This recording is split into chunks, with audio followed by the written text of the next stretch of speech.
तो आइए दोस्तों, आज हम चर्चा करेंगे यूजीसी नेट जेआरएफ के पेपर 1 के प्रीवियस ईयर क्वेश्चन का जो सीरीज चल रहा है हमारा, उसमें जून 2025 के सेशन अभी हम लोग कंप्लीट कर रहे हैं। इसमें बहुत सारा शिफ्ट का हो चुका है और अभी कुछ बाकी है जिसके लिए चल रहा है।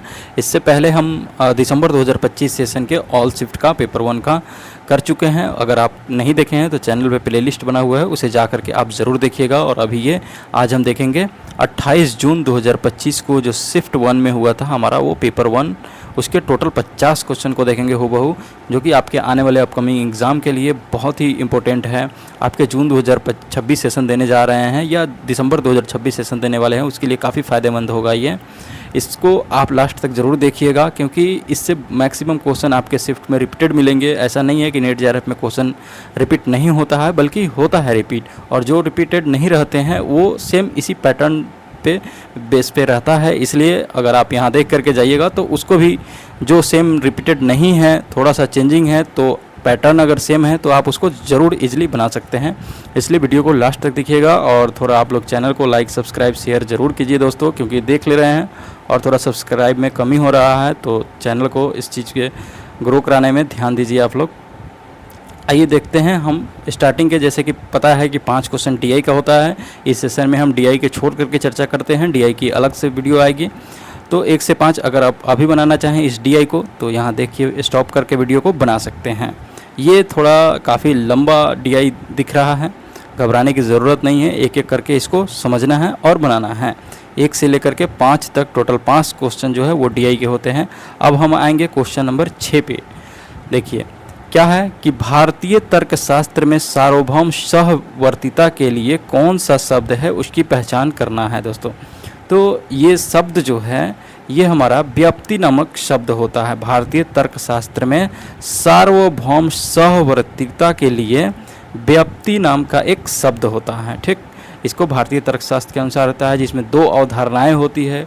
वो क्या क्या, वस्तु के बीच एक अपरिवर्तनीय संबंध को डिनोट करता है, जिसके अनुमान के लिए आधार के रूप में भी प्रयोग किया जाता है। और व्याप्ति जो है वो बिना कोई सही निष्कर्ष के नहीं निकाला जा सकता है, क्योंकि हेतु जो है वह कारण और साध्य के बीच होता है। अब ये थोड़ा सा आपको अटपटा लग सकता होगा कि आखिर आप क्या बोल रहे हैं, क्या समझाना चाह रहे हैं सर, उतना समझ में आ नहीं रहा है, इतना शुद्ध हिंदी है कि ये भी नहीं समझ में आता है।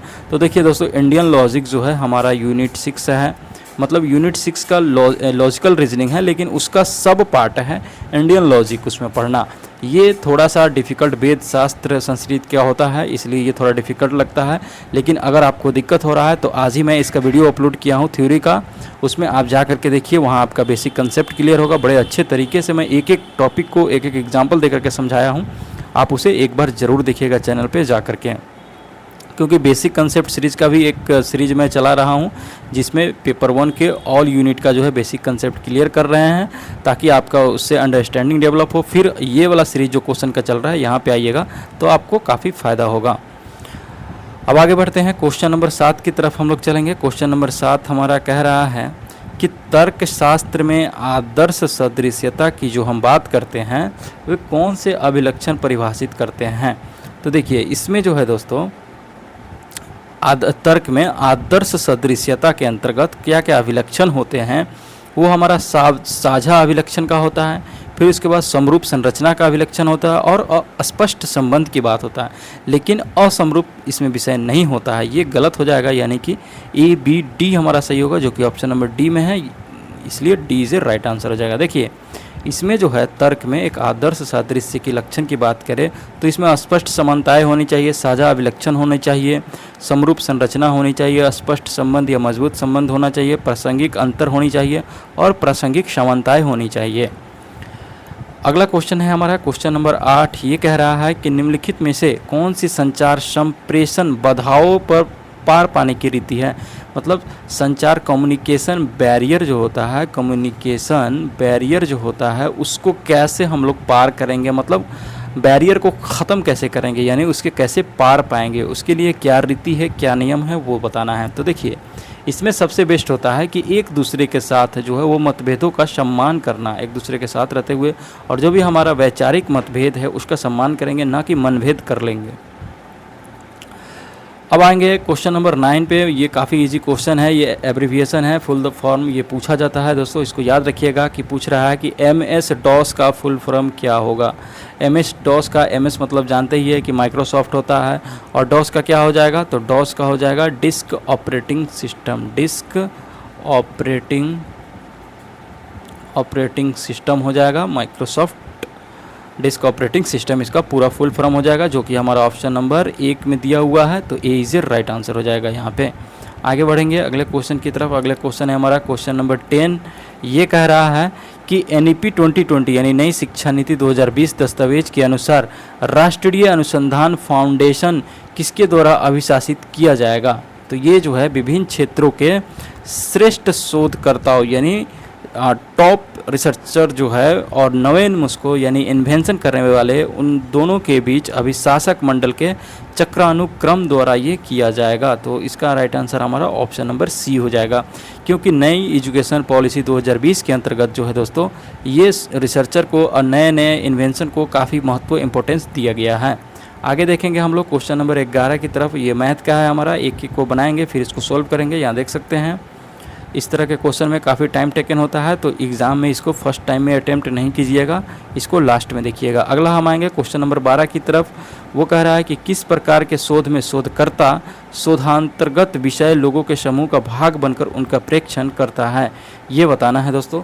तो ये देखिए आज वाला जो मैं सीरीज क्वेश्चन लेके आया हूँ, इसमें सिर्फ हिंदी में है, इंग्लिश मीडियम नहीं दिया हुआ है, तो इंग्लिश मीडियम वाले उतना ज़्यादा ये डिमोटिवेट नहीं होंगे, इसको भी समझने का प्रयास कीजिए, क्योंकि कभी कभी इंग्लिश वाले वर्ड भी हिंदी में लिखा हुआ रहता है, खास करके इंडियन लॉजिक का। तो यहाँ देखिए कह रहा है कि किस प्रकार के शोध में शोधकर्ता जो है शोधांतर्गत विषय या लोगों के समूह का भाग बनकर उनका प्रेक्षण करता है, एक्सपेरिमेंट करता है, तो वो निर्जाति वर्णन शोध के अंतर्गत ऑप्शन नंबर बी से राइट आंसर हो जाएगा। इसी के में जो है निरीवंश विज्ञान भी इसको कहा जाता है। आगे देखेंगे अगला है क्वेश्चन नंबर 13। ये कह रहा है कि अंतःस्रावी विदारी रसायन क्या है। तो ये जो है हमारा ये हार्मोन का उत्पादन जो है उत्प्रेरित करता है अथवा अवरोधित करता है। हार्मोन का उत्पादन जो है या तो उसको तेज़ी से करेगा या फिर उसको रोकेगा, बाधा डालेगा। यानी अंतःस्रावी जितने भी इंडोक्रिनल हार्मोन होता है वो इसको करता है। इसमें विदारी रसायन इसके लिए यूज़ किया जाता है, जो कि उत्पादन को एक्साइटेड करेगा या डी एक्साइटेड करेगा। अगला देखेंगे क्वेश्चन नंबर 14 है। वो कह रहा है एक तरफ सूची 1 है, दूसरी तरफ उसके मिलान करना है। पहला दे रहा है क्या कि सोशल मीडिया, दूसरा है वेबसाइट, तीसरा है ईमेल, चौथा है SMS। तो देखिए ईमेल जो है और सोशल मीडिया जो है, तो सोशल मीडिया सब कोई जानता है, अभी एक मेटा प्लेटफॉर्म लेके आया है, जो कि व्हाट्सएप, इंस्टाग्राम, फेसबुक तीनों को जोड़ दिया गया है। कहाँ से, तो ये मेटा कार्यक्रम से जोड़ा गया, मेटा प्लेटफॉर्म से जोड़ा गया है। पेरेंट कंपनी है ये तीनों का, फेसबुक, इंस्टा और व्हाट्सएप का। उसके तो वेबसाइट जो है ये विशेष विषय वस्तु के बारे में इंटरनेट पर कोई पेज या पेजों का संकलन होता है, उसे हम लोग क्या कहते हैं, उसे हम लोग वेबसाइट कहते हैं। अगर ईमेल की बात करते हैं, यह एक तरह का इलेक्ट्रॉनिक मेल होता है जो इंटरनेट के माध्यम से लंबे संदेश भेजने की विधि जिसमें अटैचमेंट जुड़ सकता है, तो ये हमारा ईमेल हो जाएगा। उसके बाद SMS की बात करें तो SMS जो है एक मोबाइल से दूसरे मोबाइल में लघु टेक्स्ट संदेश भेजने की विधि है। यानी SMS का फुल फॉर्म ही होता है शॉर्ट मैसेजिंग सिस्टम। तो ये हमारा राइट आंसर हो जाएगा। इसके अकॉर्डिंग ऑप्शन तैयार होगा, A का 3, B का 4, C का 1, D का 2। आइए देखते हैं किस ऑप्शन में दिया हुआ है। तो ये है हमारा दोस्तों ऑप्शन नंबर B में, तो यहाँ पे B इज राइट आंसर हो जाएगा। आगे बढ़ेंगे अगले क्वेश्चन की तरफ। अगला क्वेश्चन है हमारा 15 नंबर। ये देखिए मैथ है, इसका सोल्व करना है और इसको इंक्रीजिंग डिक्रीजिंग जो भी पूछे उसमें सजाना है। अब आते हैं क्वेश्चन नंबर 16 की तरफ। 16 क्वेश्चन कह रहा है कि स्पीयरमैन ने सामान्यतः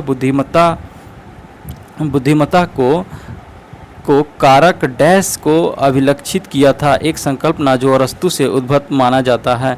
तो वो कौन सी संकल्पना थी, तो वो संकल्पना थी मानसिक ऊर्जा की संकल्पना थी। यहाँ देख सकते हैं कि मानसिक ऊर्जा की जो संकल्पना थी वो होगा ऑप्शन नंबर डी से राइट आंसर हो जाएगा। स्पीयरमैन एक विद्वान थे जिनका पूरा नाम था चार्ल्स स्पीयरमैन।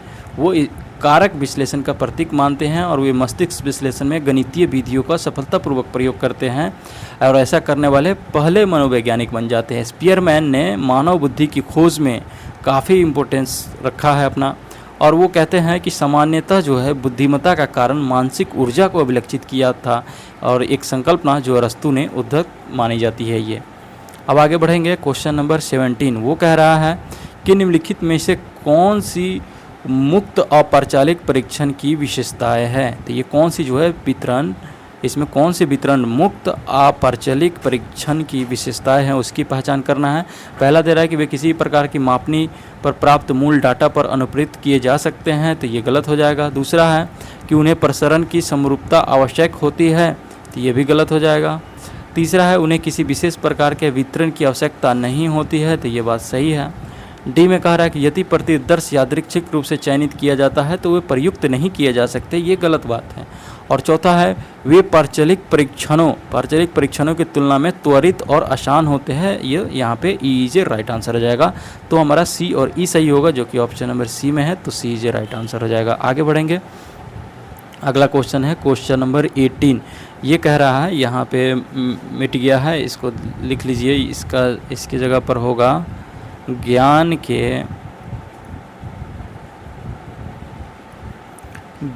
के किस साधन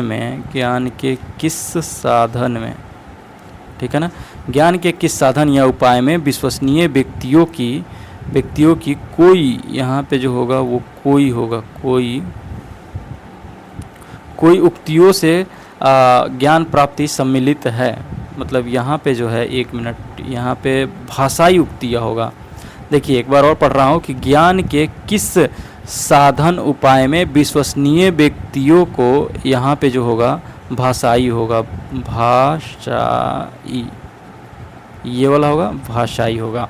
भाषाई उक्तियों से ज्ञान प्राप्ति सम्मिलित होता है, तो ये शब्द होता है दोस्तों, ऑप्शन नंबर डी से राइट आंसर हो जाएगा। देखिए ज्ञान के शब्द साधन में विश्वसनीय व्यक्तियों की भाषाई उक्तियों से ज्ञान प्राप्ति सम्मिलित होता है। शब्द वह ज्ञान है जो किसी विश्वसनीय व्यक्ति, ग्रंथ या प्रमाणिक स्रोत के कथन से प्राप्त होता है। जब हम किसी योग्य व्यक्तियों, प्रमाणिक ग्रंथ की बात को सत्य मानकर ज्ञान प्राप्त करते हैं तो वह शब्द क्या कहलाता है, प्रमाण कहलाता है हमारा।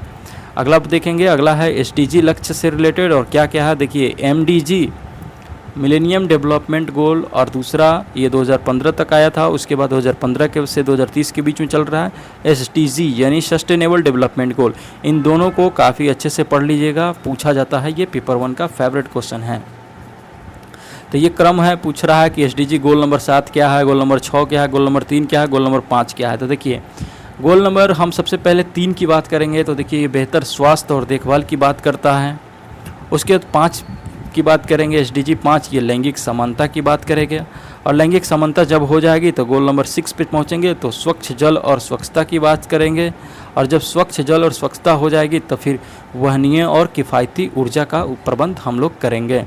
इस अकॉर्डिंग हमारा ऑप्शन तैयार होगा क्या, 1 का 4, 2 का 1, सी का 2, बी का 1, सी का 2, डी का 3, जो कि ऑप्शन नंबर में देखेंगे किस ऑप्शन में है। आइए देखते हैं, ऑप्शन नंबर ए में है हमारा, ए इज ए राइट आंसर हो जाएगा। नेक्स्ट क्वेश्चन देखेंगे, अगले क्वेश्चन की तरफ हम लोग, वो हमारा क्वेश्चन नंबर है कि कागज़ के आविष्कार से पूर्व लोग किस पर लिखते थे, वो बताना है। जब कागज़ का आविष्कार नहीं हुआ था लेकिन उस समय पठन पाठन लेखन शैली होता था, तो वो किस चीज़ पर लेखन करते थे, तो ये जो है हमारा ताड़ के पत्र पर होता था। ताड़ एक पेड़ है, उसके पत्ते पे लिखा जाता था। तो देखिए, और इसके अलावा जो है ताड़ पत्र के अलावा पत्थर पे भी लिखा जाता था। बहुत सारे शिलालेख देखे होइएगा, पथरीले थी पर चट्टानों पर लिखा जाता है, वो तो और नहीं मिटकता था। मिट्टी की पट्टिकाएँ बनती थी, उस पर लिखा जाता था। पपीरस पे लिखा जाता था, लकड़ी पे और चर्म पत्र पे इत्यादि पे लिखा जाता था। ये जो है भारत और दक्षिण पूर्व एशिया में था। ताड़ के पत्तों को सुखाकर और संसाधित करके लेखन के लिए इस्तेमाल किया जाता था।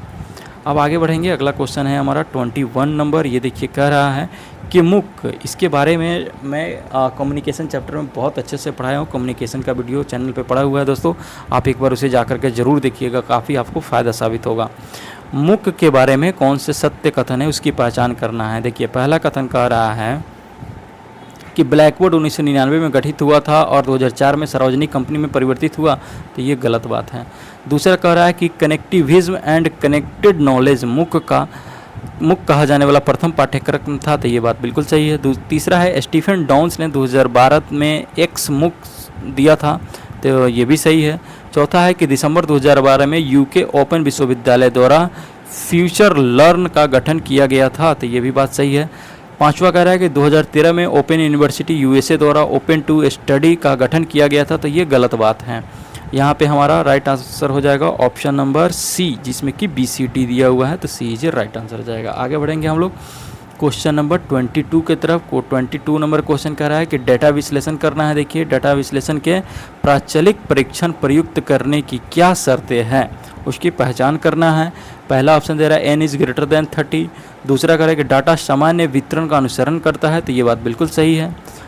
तीसरा है सभी प्राचल ज्ञात होने चाहिए, तो ये गलत बात है। और यही हमारा बाकी 3 ऑप्शन इधर है और 2 ऑप्शन इधर है, तो इधर से हमारा B सही हुआ। आइए अब देखते हैं बाकी के और स्टेटमेंट में क्या क्या बातें दिया हुआ है। तो देखिए, इधर कह रहा है कि D में कि आश्रित चर का मापन अंतराली अथवा अनुपात मापनी पर होना चाहिए, तो ये भी बात बिल्कुल सही है। और पांचवा है कि प्रसरण की समरूपता होनी चाहिए, तो प्रसरण की समरूपता भी डाटा विश्लेषण के लिए काफ़ी प्रचलित एक परीक्षण है, तो ये भी सही हो जाएगा हमारा। और उधर B सही था, तो यानी B, D, E जो कि ऑप्शन नंबर B में है, तो B से राइट आंसर हो जाएगा। आइए अब आगे बढ़ते हैं अगले क्वेश्चन की तरफ। देख लीजिए, यहाँ पे एक रीजनिंग दिया हुआ है दोस्तों, ये काफ़ी इजी है। यहाँ पे PACE लिखा हुआ है और इसको कैसे लिख रहा है, इसको लिखा जा रहा है 25, 6, 1, 9, 2, 5 के रूप में लिखा जा रहा है। देखिए, इधर 4 अक्षर है, इधर 2, 4, 6, एक 7 अक्षर है, यानी कि इसमें कुछ ना कुछ चेंजिंग किया गया है। देखिए, पहले हम इसका क्रम लिखेंगे। P का कितना होता है 16, A का कितना होता है 1 होता है, C का कितना होता है 3 होता है, E का कितना होता है 5 होता है। तो देखिए, यहाँ पे अगर हम 16 का स्क्वायर करें तो 256 हो जाएगा 16 का स्क्वायर, और 1 का स्क्वायर करें तो 1 होगा, 3 का स्क्वायर करें तो क्या होगा 9 होगा, 5 का स्क्वायर करें तो क्या होगा 25 होगा। बैठ रहा है ना, तो इसी पैटर्न पे दिया हुआ है, तो इसी पैटर्न पे हम अब बॉल का निकालेंगे। तो देखिए, BALL का लिख लेंगे। इसका पहले हम प्लेस वैल्यू क्या है, B का 2 है, A का 1 है। उसके बाद L का देखेंगे तो L का 12 होता है, तो ये 12 हो गया, ये भी 12 हो गया। अब सबका स्क्वायर करेंगे तो 2 का स्क्वायर, 1 का स्क्वायर, 12 का स्क्वायर, फिर उसके बाद 12 का स्क्वायर। 2 का स्क्वायर करिए तो कितना आ जाएगा 4 हो जाएगा। 1 का स्क्वायर 1 हो गया, 12 का स्क्वायर 144 हो गया, और फिर 12 है, इसका भी स्क्वायर 144 हो गया। यानी कि ये वाला नंबर जो है 411, 44, 144 जो है वहीं इसका राइट आंसर हो जाएगा। आइए देखते हैं ऑप्शन में किस ऑप्शन में दिया हुआ है। 411, 441, 44 ऑप्शन नंबर A में है, तो A इज राइट आंसर हो जाएगा। आगे बढ़ेंगे अगले क्वेश्चन की तरफ। क्वेश्चन नंबर 24 है हमारा। देख लीजिए, ये थोड़ा सा डिफ़िकल्ट यूनिट का दिया हुआ है, ये ICT का क्वेश्चन रहता है कि नहीं ये लॉजिक वाला क्वेश्चन है, इंडिया लॉजिक वाला। निरुपधिक न्याय वाक्य की आकृति क्या होती है, तो ये प्रथम, द्वितीय, तृतीय और चतुर्थ की संरचना करके दिया हुआ है। तो ये प्रथम जो है वो MP, SM और ये SP को डिनोट करता है, तो यानी कि पहला हो जाएगा। दूसरा हमारा कह रहा है कि द्वितीय आकृति क्या होती है निरुपाधिक न्याय वाक्य की, तो वो PM, SM के बीच होता है, तो ये हमारा द्वितीय हो जाएगा। तृतीय की बात करें तो तृतीय फिर हमारा MP आता है शुरू वाला, और ये हमारा MS, यहाँ पे SM चेंज होकर के MS बन जाएगा, और ये SP होता है, ये तृतीय हो गया। चतुर्थ की बात करें तो अब यहाँ पे फिर हमारा PM आ जाएगा, और यहाँ पे हमारा MS ही रहेगा। यानी ये टर्म को आप अच्छे से समझें तो नेक्स्ट वाले टर्म में ये बदलते जा रहा है, इसी के अकॉर्डिंग ये तैयार होता है, जो कि यहाँ सामने दिया हुआ है। इस अकॉर्डिंग हमारा option number A is right answer हो जाएगा। आगे नेक्स्ट क्वेश्चन चलेंगे। 25 नंबर क्वेश्चन मैथ का है, देख सकते हैं, इसको बना करके सोल्व करना है, फिर स्टेटमेंट कौन सही है। आजकल इसी तरह का मैथ आता है, एक मैथ नहीं पूछेगा, एक ही क्वेश्चन में 4 स्टेटमेंट दे देगा और चारों अलग अलग मैथ रहेगा, उस चारों को बनाइए और सोल्व कीजिए। अब आते हैं क्वेश्चन नंबर 26 की तरफ। 26 देखिए कह रहा है कि निम्नलिखित समितियों या फिर आयोगों को पुराने से नए के अनुसार कालक्रम में व्यवस्थित कीजिए। यानी सबसे पुराना कौन है, उसके बाद नया कौन है, उसके बाद नया कौन है, उस हिसाब से कीजिए। देखिए, माध्यमिक शिक्षा आयोग, इसकी स्थापना कब हुआ था, तो माध्यमिक शिक्षा आयोग की स्थापना हुआ था 1952 में हुआ था, इसको याद रखिएगा। उसके बाद जो है भावनात्मक एकीकरण संबंधी समिति की बात करें तो ये हमारा 1961 में इसकी स्थापना हुई थी। फिर धार्मिक और नैतिक अनुदेशन समिति की बात करें हम तो ये 1959 में इसकी चर्चा हुई थी। फिर शिक्षा पर राष्ट्रीय नीति की चर्चा करें तो ये काफ़ी फेमस है दोस्तों। ये हुआ था शिक्षा पर राष्ट्रीय नीति 1968 में बनी थी पहली बार, इसी को हम लोग कोठारी आयोग कहते हैं। उसके बाद नैतिक और आध्यात्मिक मूल्यों संबंधी शिक्षा आयोग जो है ये 1965 में बना था, जिसमें कि नैतिक और आध्यात्मिक मूल्यों की चर्चा की गई थी। इस अकॉर्डिंग हमारा ऑप्शन तैयार होगा ECDAB, तो राइट आंसर बी हो जाएगा। एक बार और देख लीजिए कि माध्यमिक शिक्षा आयोग की स्थापना 1952 में हुआ था। धार्मिक और नैतिक अनुदेशन समिति की स्थापना 1959 में हुआ था। भावनात्मक एकीकरण संबंधी समिति की स्थापना 1961 में हुआ। फिर नैतिक और आध्यात्मिक मूल्यों संबंधी शिक्षा आयोग की स्थापना 1965 में हुआ। शिक्षा पर राष्ट्रीय नीति की स्थापना 1968 में हुई।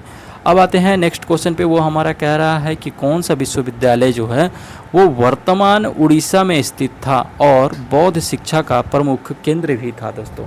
तो देखिए नादिया नालंदा तो होगा नहीं, ये बिहार में था, तो ऑप्शन बी सीधे कट जाएगा। उसके बाद विक्रमशिला है, फिर पुष्पगिरी है। विक्रमशिला विश्वविद्यालय भी बिहार के भागलपुर में है, ये गलत हो गया। अब बच्चा नादिया और पुष्पगिरी, तो नादिया जानते ही हैं कि पश्चिम बंगाल में है, और बच्चा पुष्पगिरी तो यही होगा राइट आंसर पुष्पगिरी।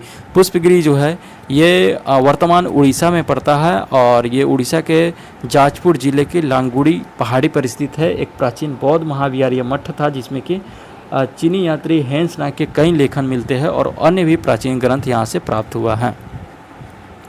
आगे देखेंगे नेक्स्ट क्वेश्चन है 28 नंबर की, कौन सी निम्नलिखित में से कौन सी कंप्यूटर की एक विशेषता नहीं है दोस्तों पूछ रहा है।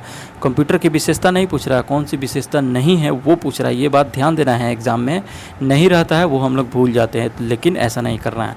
पहला कथन दे रहा है कि कंप्यूटर जो है एकरूपता से मुक्त होता है, तो ये बात बिल्कुल सही है। दूसरा कह रहा है कि यह अत्यधिक बहुमुखी होता है, ये भी बात सही है। तीसरा कह रहा है इसके पास स्वयं की बुद्धिमत्ता होती है, तो स्वयं की बुद्धिमत्ता नहीं होती है, जो इसको सिस्टम सॉफ्टवेयर दिया जाता है उसी के अकॉर्डिंग काम करता है। चौथा यह भावनाओं रहित होता है, तो ये भी बात सही है। यानी कि गलत पूछ रहा है तो गलत हमारा ऑप्शन नंबर सी है, तो सी जे राइट आंसर हो जाएगा। आगे बढ़ेंगे क्वेश्चन नंबर 29 में। 29 कह रहा है कि सादृश्य तर्क के रचना के चरण को जो है वो सही क्रम में बताना है। सादृश्य तर्क जो है उसकी रचना कैसे कैसी हुई, उसके क्या चरण रहे हैं, उसको डिनोट करना है दोस्तों। तो देखिए सबसे पहले जो इसमें क्या होता है, ज्ञात प्रकरण की पहचान करना होता है 1 नंबर पे। उसके बाद जो है लक्षित प्रकरण की पहचान करना होता है ऑप्शन नंबर 2 में। उसके बाद जो है साझा अभिलक्षण की स्थापना करना होता है, साझा अभिलक्षण की स्थापना करेंगे, और जब साझा अभिलक्षण की स्थापना हो जाएगी तो सादृश्यता निष्कर्षित करने या निकालने का कार्य करेंगे, और जब निकल जाएगा सादृश्यता तब उसका क्या करेंगे, सादृश्यता के संदर्भ में मूल्यांकन करने के प्रयास करेंगे हम लोग। ये 5वें नंबर पे हो जाएगा। तो इस अकॉर्डिंग हमारा ऑप्शन तैयार होगा क्या दोस्तों, एक का ई, उसके बाद ACDB जो कि ऑप्शन नंबर डी में है हमारा, तो डी से राइट आंसर हो जाएगा। सादृश्य तर्क रचना के चरण क्या हैं, तो उसमें सबसे पहले ज्ञात प्रकरण की पहचान करेंगे, फिर उसके बाद लक्षित प्रकरण की पहचान करेंगे, और जब लक्षित प्रकरण की पहचान हो जाएगी तब उसके लिए साझा अभिलक्षण की स्थापना करेंगे, और जब साझा अभिलक्षण की स्थापना हो जाएगी तब सादृश्यता निष्कर्ष निकालेंगे, और जब निष्कर्ष निकल जाएगा तो उस सादृश्यता के संदर्भ में उसका मूल्यांकन कर लेंगे। आगे बढ़ेंगे अगले क्वेश्चन की तरफ, वो है हमारा 30 नंबर क्वेश्चन। ये कह रहा है कि निम्नलिखित पर्यावरण विषयक दिवसों को कालक्रम में व्यवस्थित करना है। तो पर्यावरण संबंधी विषय को कालक्रम में बताना है कब कब होता है। तो आइए सबसे पहले देखते हैं कि विश्व स्वास्थ्य दिवस कब मनाया जाता है। तो सब जानता है कि 7 अप्रैल को मनाया जाता है। अगर आप नहीं जानते हैं तो इसको याद कर लीजिए, इसको रट लीजिए, जैसे भी हो माथा पे बैठा लीजिए, 7 अप्रैल को होता है। उसके बाद जो है विश्व पर्यावरण दिवस काफ़ी आसान है, इसको तो बताने की ज़रूरत ही नहीं है। 5 जून को मनाया जाता है विश्व पर्यावरण दिवस, 5 जून को मनाया जाता है। फिर उसके बाद विश्व ओजोन दिवस की बात करें, ये भी काफ़ी फेमस है, ये 16 सितंबर को मनाया जाता है विश्व ओजोन दिवस। और पृथ्वी दिवस की बात करें तो ये 22 अप्रैल को मनाया जाता है, 22 अप्रैल को पृथ्वी दिवस मनाते हैं, 22 अप्रैल को। इस अकॉर्डिंग ऑप्शन तैयार करेंगे हम, तो वो होगा हमारा ACBD, ACBD वो ऑप्शन नंबर ए में है, तो ए इज राइट आंसर हो जाएगा। आगे बढ़ेंगे, अगला क्वेश्चन है 31 नंबर हमारा। इसमें कह रहा है कि असत्य कथन की पहचान करना है दोस्तों। कौन सा कथन हमारा असत्य है उसकी पहचान करना है। देखिए पहला कथन दे रहा है कि फ्लांडर्स प्रणाली में अंतरक्रिया विश्लेषण की 10 श्रेणियां हैं, तो ये बात बिल्कुल सही है। दूसरा कह रहा है कि शिक्षण व्यवहार ग्रामाणु यानी मोलर है, वो आणविक मॉलिक्यूलर नहीं है, तो ये गलत हो जाएगा, आणविक मॉलिक्यूलर है भाई।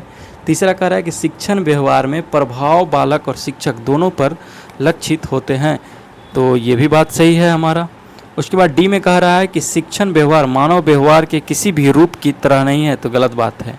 शिक्षण व्यवहार जो है मानव के व्यवहार का ही रूप होता है, तो यहाँ पे हमें गलत की पहचान करना है। क्वेश्चन में ही कह रहा है कि गलत बताइए, तो क्या क्या गलत हुआ, बी और डी गलत हुआ, जो कि ऑप्शन नंबर सी में है हमारा, तो सी इज राइट आंसर हो जाएगा। नेक्स्ट क्वेश्चन देखेंगे, वो है हमारा 32 नंबर। वो कह रहा है कि निम्नलिखित के शोध के रिसर्च के निम्नलिखित चरण को उनके घटित होने वाले क्रम में व्यवस्थित कीजिए, कि रिसर्च का क्या क्या स्टेज है, कौन स्टेज पहले होता है रिसर्च में, कौन उसके बाद होता है, कौन लास्ट में होता है, इसकी बताना है।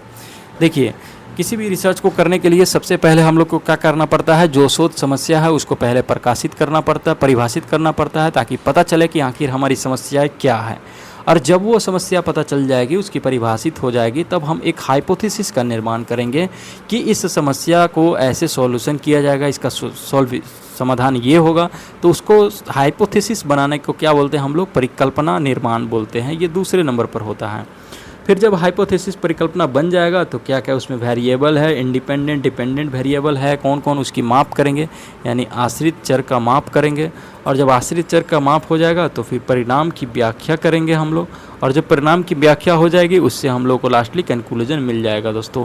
तो ये हमारा सीरीज होगा तैयार। इस अकॉर्डिंग हमारा ऑप्शन होगा DCEBA, जो कि ऑप्शन नंबर ए में है, तो ए इज राइट आंसर हो जाएगा। अब आगे बढ़ेंगे अगले क्वेश्चन की तरफ। अगला क्वेश्चन है हमारा 33 नंबर। देखिए, काफ़ी लंबा चौड़ा लीट है, एक तरह का आउटपुट यूनिट दिया हुआ है, उसके क्या प्रकार है उसको बताना है। देखिए, CRT जो दिया हुआ है वो कह रहा है कि CRT मॉनिटर क्या है, समतल फ्लैट पैनल मॉनिटर क्या है, प्रिंटर क्या है, प्रोजेक्टर क्या है। तो इसमें दो चीज़ें आप बड़ी आसानी से जानते हैं, एक प्रिंटर, दूसरा प्रोजेक्टर। प्रिंटर क्या है, तो यह एक पाठ दस्तावेज को भौतिक स्वरूप में रूपांतरित करता है। जो एक पाठ्य दस्तावेज है उसको भौतिक रूप प्रदान करेगा, प्रिंट करके दे देगा भाई हमको। उसके बाद प्रोजेक्टर जो है यह एक ट्रांसमीटर के रूप में कार्य करता है, प्रोजेक्टर। अगर आप इसी दो ऑप्शन से एलिमिनेट करना चाहेंगे तो आप यहाँ ज़रूर कर सकते हैं कि सी का 2 और डी का 3। देख लीजिए, मात्र एक ही ऑप्शन है बी में, वहीं इसका आंसर होगा, इसलिए बी इज राइट आंसर हो जाएगा। अब ए का क्या है, तो ए का 4 होगा। CRT मॉनिटर क्या होगा, तो यह एक तस्वीर पेंट करने के लिए इलेक्ट्रॉन पुंज का प्रयोग करता है। और समतल फ्लैट पैनल मॉनिटर जो है यह आउटपुट दर्शाने के लिए LCD स्क्रीन पर यूज किया जाता है। नेक्स्ट क्वेश्चन देखेंगे हम लोग, वो है हमारा क्वेश्चन नंबर 34 नंबर क्वेश्चन कह रहा है कि निम्नलिखित में से कौन से संचार के प्रकार हैं, कम्युनिकेशन के कौन कौन से टाइप्स हैं वो देखना है। देखिए, समूह जो है ये होता है, ग्रुप कम्युनिकेशन होता है। स्वपन देखना, क्या उसमें कम्युनिकेशन होता है, तो ऐसा नहीं है, ये गलत है। तीसरा है कि अंतर्वैयक्तिक, समूह तो हो गया, स्वपन देखना नहीं होगा। अंतर्वैयक्तिक यानी इंटरपर्सनल, ठीक है ना। और पठन नहीं होता है, अंतर्वैयक्तिक होता है। चौथा है अंतरावैयक्तिक यानी इंट्रापर्सनल, तो ये इंटरपर्सनल और इंट्रापर्सनल ये दोनों होता है, और ग्रुप कम्युनिकेशन भी होता है। इस अकॉर्डिंग ऑप्शन होगा ACE हो जाएगा, ए इज ए राइट आंसर। अब आप ही बताइए ना कि स्वप्न में आप क्या सपना देख रहे हो, उसमें क्या कम्युनिकेशन कीजिएगा, किससे कीजिएगा, खुद से भी तो नहीं होता है ना। और इसके अलावा अगर आप देखना चाहिए, समूह संचार, उधरमुखी संचार, अंतर्वैयक्तिक संचार, अफवाह संचार, अधोमुखी संचार, अंतर्वैयक्तिक संचार और ग्रेप वाइन संचार, ये सभी जो है हमारे कम्युनिकेशन के संचार के प्रकार हैं। अगले आते हैं क्वेश्चन नंबर 35 के तरफ। वो कह रहा है कि निम्नलिखित संस्थाओं को उनकी स्थापना वर्ष के कालक्रम में जो है वो व्यवस्थित कीजिए। तो सब कोई जानता है कि नीति आयोग की स्थापना जो है 2015 में हुआ था दोस्तों। उसके बाद अगर हम बात करें तो योजना आयोग है, योजना आयोग की स्थापना कब हुआ था, तो ये 1950 में हुआ था। उसके बाद जो है विश्वविद्यालय अनुदान आयोग की स्थापना 1953 में हुआ था, लेकिन इसे एक स्टैट्यूटरी बॉडी के रूप में मान्यता, संवैधानिक मान्यता कब मिली, 1956 में मिला। उसके बाद Indian council of social science research, ICSSR, इसी को बोलते हैं हम लोग, Indian council for social science research, ICSSR की स्थापना जो है ये कब हुआ था, तो ये 1969 में हुआ था दोस्तों, 1969 में हुआ था। इस अकॉर्डिंग ऑप्शन हम तैयार करेंगे तो वो होगा हमारा BCDA, जो कि ऑप्शन नंबर डी में है, तो डी इज राइट आंसर हो जाएगा। अगला क्वेश्चन पे चलेंगे, क्वेश्चन नंबर 36 है हमारा, देख लीजिए।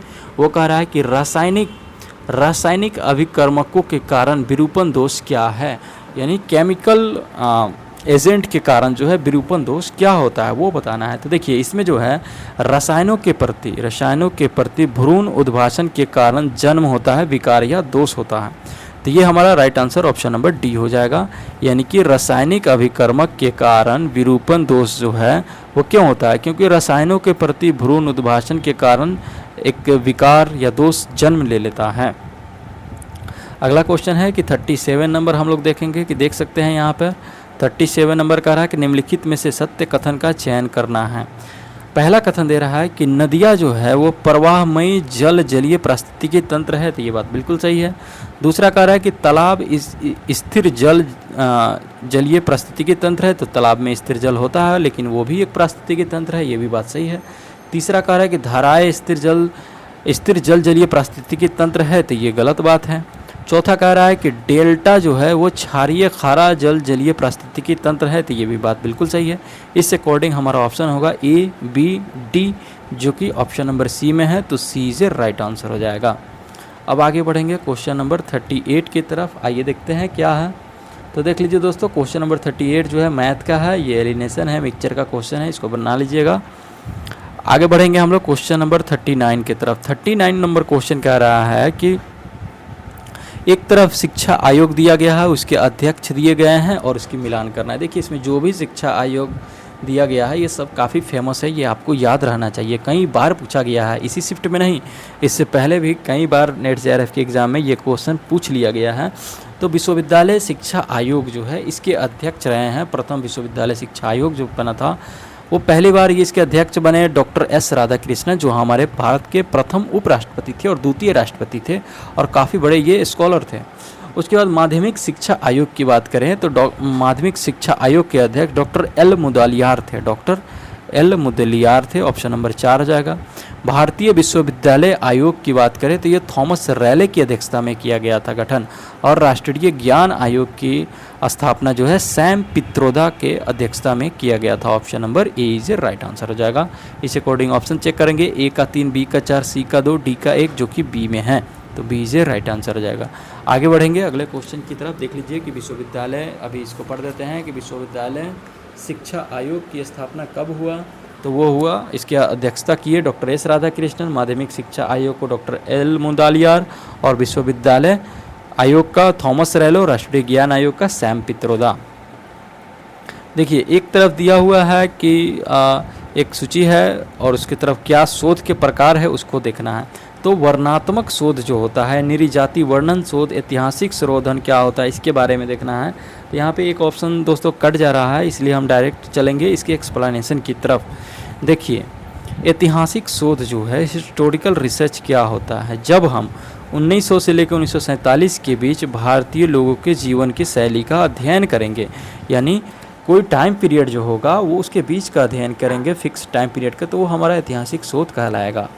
और वर्णनात्मक शोध की अगर हम बात करें तो वर्णनात्मक शोध क्या है, एक सरकारी और गैर सरकारी कर्मचारियों की कार्य संतुष्टि में अंतर की सार्थकता का परीक्षण करना, ये हमारा वर्णनात्मक शोध हो जाता है कि कैसे एक सरकारी कर्मचारी और एक प्राइवेट कर्मचारी की कार्य संतुष्टि में क्या अंतर रहता है, उस चीज़ का शोध का विषय जब बनेगा तो वो हमारा वर्णनात्मक शोध हो जाएगा। अब देखेंगे कि प्रयोगात्मक शोध क्या होता है। तो प्रयोगात्मक शोध जो है दोस्तों, ये पुलिस कर्मियों के मानसिक स्वास्थ्य पर योगाभ्यास की प्रभावशीलता का एक अध्ययन करता है। कभी कभी क्या होता है कि पुलिसकर्मी जो है अपने दबाव में, मानसिक दबाव, इतना प्रेशर काम के झेलने लगते हैं कि उनकी मानसिक स्थिति जो है वो गड़बड़ हो जाती है। उस स्थिति को अच्छा जांचने के लिए, उसका अच्छा एक्सपेरिमेंट करने के लिए क्या करना होगा, तो उस पर योग जो है कितना प्रभावशील रह रहा है, उनके मेंटल हेल्थ के लिए योगा जो है कितना बेनिफिशियल रह रहा है, ये इस तरह का अगर कोई रिसर्च कर रहे हैं तो ये प्रयोगात्मक शोध हमारा कहलाएगा। और निरीजाति वर्णन शोध की अगर हम बात करें तो इसमें जो है वास्तविक स्थिति में जीवन के बारे में घुमंतु लोगों की जो धारणाएं होती हैं वो हमारा निरीजाति वर्णन के शोध के बारे में पता होता है। आगे बढ़ेंगे अगले क्वेश्चन की तरफ। क्वेश्चन नंबर 41 है, ये कह रहा है कि असत्य कथन की पहचान करिए। इसमें कौन कौन से कथन असत्य हैं, आइए देखते हैं। ध्यान रखना है कि असत्य सत्य नहीं। सीडी जो है वो प्रकाशिक युक्ति का उदाहरण है, तो ये बात बिल्कुल सही है दोस्तों। उसके बाद फ्लॉपी जो है यह चुंबकीय युक्ति का उदाहरण है, फ्लॉपी डिस्क, तो ये भी बात सही है। तीसरा कह रहा है कि पेन ड्राइव चुंबकीय अथवा युक्ति का उदाहरण है, तो ये गलत हो जाएगा। चौथा है कि मेमोरी कार्ड क्रिस्टल अव्यवस्था युक्ति का उदाहरण है, तो ये गलत हो जाएगा। यानी कि हमारा दो ही स्टेटमेंट यहाँ सही है, ए और बी। अब आइए उसको देखते हैं। यहाँ तो असत्य पूछ रहा है, तो असत्य सी और डी होगा हमारा। यही गलती होता है कि क्वेश्चन में क्या पूछ रहा है, सत्य या असत्य, उसको भूल जाते हैं और जाकर सत्य वाला मार देते हैं। तो ऐसा नहीं करना है दोस्तों। सत्य या असत्य पूछ रहा है, इसको बड़े ही ध्यानपूर्वक देखना है।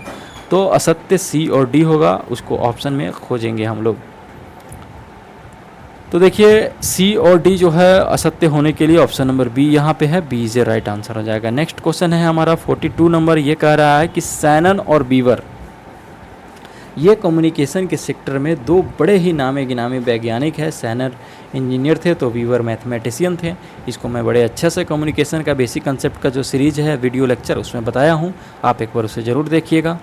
शैनन और बीवर मॉडल के अनुसार जो है वो संचार प्रक्रिया के निम्न पदों को अनुक्रम में व्यवस्थित करना है। और यहाँ अनुक्रम दर्शाने से पहले ध्यान रखना है कि शैनन और बीवर मॉडल के अकॉर्डिंग, तो इसमें सबसे पहले क्या होता है, सबसे पहले शैनन बीवर जो है सोर्स की बात करता है, यानी स्रोत, प्रेषक कौन सा है, कौन सेंड कर रहा है उसकी बात करता है, जो कि ऑप्शन नंबर ई में है। उसके बाद जो है वो कौन से संप्रेष कर रहा है, संप्रेषक कौन है इसका, तो वो 2 नंबर पे आ जाएगा। फिर उसके बाद हम देखेंगे तो वो प्राप्ति की बात करता है, प्राप्ति मतलब रिसीवर कौन है वो, तो ये हमारा तीसरे नंबर पर हो जाएगा। और ये कहाँ पे रिसीव होगा, उसका क्या गंतव्य है, उसकी चर्चा चौथे नंबर पर होता है।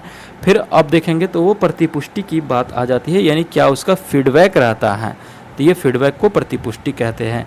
इस अकॉर्डिंग ऑप्शन हमारा तैयार होगा ई डी सी बी ए, जो कि ऑप्शन नंबर बी में है, तो बी से राइट आंसर हो जाएगा दोस्तों।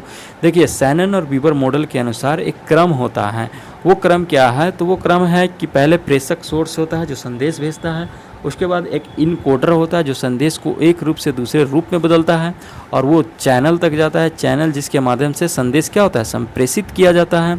फिर उसके बाद उस संदेश को डिकोड किया जाता है, जो संदेश वापस अपने मूल रूप में बदलता है, और फिर उसको जो रिसीवर होता है उसको वो प्राप्त होता है। इस बीच जो है एक नॉइज का भी कंसेप्ट आया था, और जब वो प्राप्त हो जाएगा तो फिर उस पर अपना फीडबैक आएगा, जिसको प्रतिपुष्टि कहते हैं। नेक्स्ट क्वेश्चन है हमारा 43 नंबर। आइए देखते हैं इसको क्या है। कह रहा है कि शिक्षक और बालक के बीच संबंध परिभाषित करते हुए इसे सामाजिक रूप से सृजित विकास के रूप में प्रयुक्त करते हैं, ऐसा किसने कहा था, तो ये ले वाइगोत्स्की ने कहा था। ये हमारा टीचिंग एप्टीट्यूड का है दोस्तों, ये option number B is right answer हो जाएगा। ये ले वाइगोत्स्की जो है, लॉ वाइगोत्स्की, ये काफ़ी बड़े विद्वान रहे हैं एजुकेशन डिपार्टमेंट के। ये शिक्षक और बालक के बीच संबंध जो है वो सामाजिक सांस्कृतिक विकास का एक महत्वपूर्ण पहलू बताते हैं, और वे मानते हैं कि बच्चे जो है अपने सामाजिक और सांस्कृतिक वातावरण के साथ अंतःक्रिया करके सीखते हैं, और शिक्षक इसमें एक महत्वपूर्ण भूमिका निभाते हैं।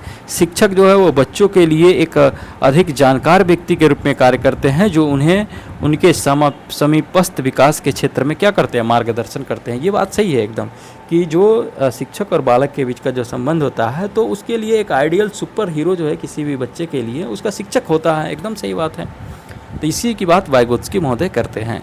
आगे चलेंगे क्वेश्चन नंबर 44 में। वो कह रहा है कि ये सूची 1 को सूची 2 से मिलान करना है। पहला सूची में दे रहा है कि दूषिंचनता न्यूनीकरण, दृढ़ाग्रही प्रशिक्षण, प्रत्यक्ष प्रशिक्षण, और चौथा है कार्यक्रमित अनुदेशन। और दूसरी तरफ है वोल्फे लजारस, दूसरा है BF स्किनर, और तीसरा है रीन एम वोल्फे, और चौथा है लुम शोलैन। ये जो नाम है इधर क्रम में दिया हुआ, ये एक प्रमुख वैज्ञानिकों का, चिंतकों का नाम दिया हुआ है। इसमें अगर आप BF स्किनर की बात करेंगे दोस्तों, तो ये कार्यक्रमित अनुदेशन का चर्चा करते हैं, कार्यक्रमित अनुदेशन की चर्चा BF स्किनर करते हैं। और अगर हम रीन और वोल्फे की चर्चा करें तो ये दूषिंचितता न्यूनीकरण की बात करते हैं, रीन और वोल्फे। तो ये हमारा 3 नंबर जो है ऑप्शन ए में चला जाएगा। उसके बाद हम देखेंगे कि दृढ़ाग्रही प्रशिक्षण जो है यह वोल्फे और लजारस के बीच की बात है। प्रत्यक्ष प्रशिक्षण की बात जो है, प्रत्यक्ष प्रशिक्षण के ये लुमशोलैन करते हैं ऑप्शन नंबर 4 में। इस अकॉर्डिंग हमारा ऑप्शन तैयार होगा, ए का 3, बी का 1, सी का 4, डी का 2, ऑप्शन नंबर सी में है, सी जे राइट आंसर हो जाएगा। ये यहाँ पे ज़्यादा 1 है, 3 ही होगा। आगे बढ़ेंगे, अगले क्वेश्चन है 45 नंबर हमारा। वो कह रहा है कि कौन से कथन असत्य है उसकी पहचान करना है। देख लीजिए यहाँ भी हाईलाइट कर लीजिए पहले कि असत्य पूछा जा रहा है इसमें हमसे।